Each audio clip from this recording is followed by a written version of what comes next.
Hey everybody, it's Coach Jessica.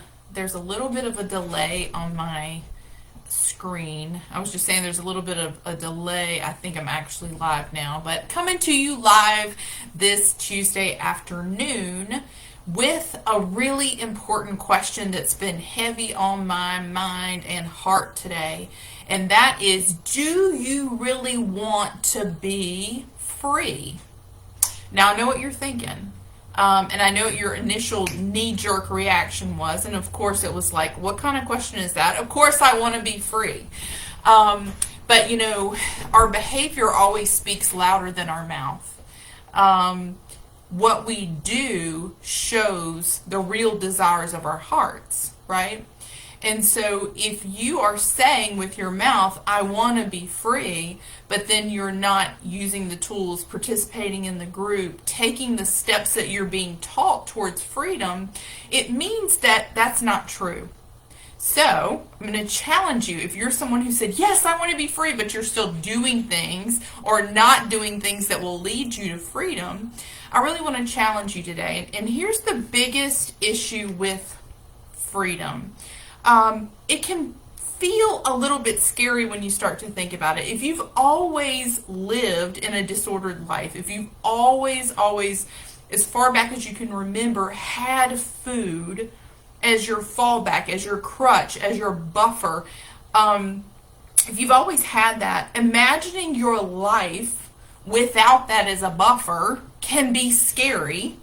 And so you may be self-sabotaging. And that means you don't really want to be free, because freedom means I have to experience life full on without that. So what I'm saying is, I want you to really question your level of desire to be free, because not only does freedom require pursuit, it requires a deep desire to be free of the thing that is holding you in oppression. And Ed is holding you in oppression. And in my experience, when people are not following through and they're not doing the things they need to do to move forward, the truth is they don't really want to let go of Ed. They want to get better. They're sick of where they are, but they don't deeply desire freedom because they're afraid they're losing something. So ask yourself that. What is it that I think Ed does for me that I can't live without? And that will help you get to the root of it, because you have to start to understand how much more he takes than what he gives. If you still see Ed as a source of pleasure, if you see him as helpful, if you see him as someone who does something for you, you're not going to want to kick him to the curb. So you really need to take a few minutes and think about, what is it that I believe Ed does for me that's worth holding on to him for, that's worth more than freedom? And so that's the question today. I would love to hear your thoughts on this, because again, that knee-jerk reaction of like, yeah, of course I want to be free. I hate living like this. But there's a reason you're still holding on to Ed, and you need to figure out what it is you think that he does for you so we can unwind that, because the reality is he doesn't really do the things that we think he does. And we're going to get into that. That's really a lot of what next week's about. But I wanted to plant that seed today and hear from you. If you're having trouble letting go of Ed, what is it that you think he still does for you that you're afraid to be without?